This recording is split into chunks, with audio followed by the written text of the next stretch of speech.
உனக்கும் ஒரு மீட்பை கொடுக்கும்படி, உன்னை தூக்கி விடும்படி சிறியவனை, புழுதியில் இருந்து எளியவனை குப்பையில் இருந்து தூக்கி விடுகிற சர்வ வல்லமை உள்ள தேவன் அவர் நிச்சயமாய் உன்னை தூக்கி விடுவார். ஆண்டவரே, என் வாழ்க்கை இப்படி ஆயிற்றே என்று சொல்லி மனம் சோர்ந்து போகாதே. அவைகளிலிருந்து உன்னை தூக்கி விடுகிற அப்பா சமூகத்தை பார்த்து உன் கரங்களை நீட்டுவாயானால் உன் கரங்களை அவர் பிடிப்பார், உன்னை தூக்கி எடுப்பார். தூக்கி எடுப்பது மட்டுமல்ல, உன்னை கன்மலையிலே நிறுத்துவார், உன் அடிகளை உறுதிப்படுத்துவார். கர்த்தரை பாடும் புதுப்பாட்டை உன் வாயில் தருவார்.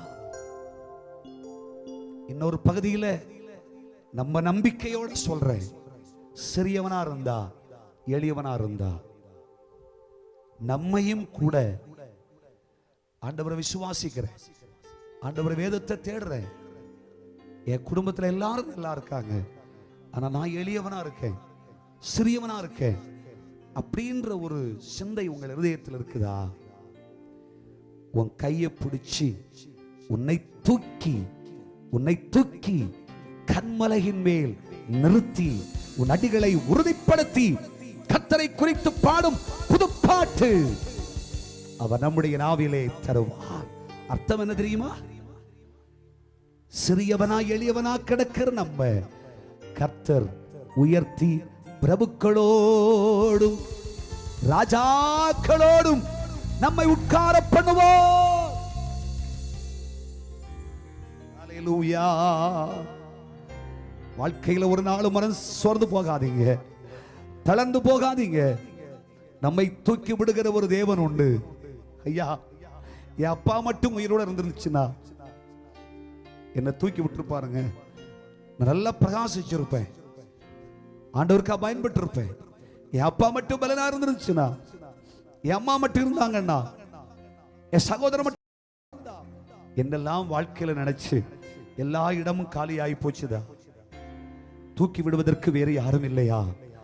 உன்னை தூக்கி விடுகிறதற்கு ஒரு தகப்பனாக, ஒரு தாயாக, ஒரு வாழ்வாதாரமாக, ஒரு நம்பிக்கையின் அங்குரமாக ஆண்டவரே இருக்கிறார். கர்த்தருடைய பிள்ளையே, ஆண்டவரே இருக்கிறார். உன் கரங்களை அவர் பிடிப்பார். யார் உன்னை விட்டு விட்டாலும் சரி, யார் உன்னை கைவிட்டாலும் சரி, உன்னை கைவிடாத ஒரு நேசரேசு உண்டு.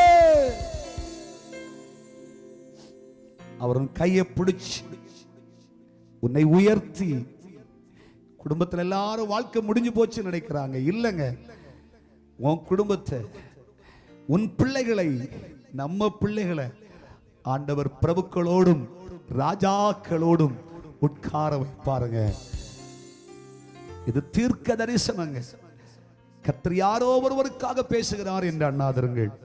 இது கர்த்தர் உங்களுக்காகவே பேசுகிறார், உங்களுக்காகவே கர்த்தர் சொல்றார்.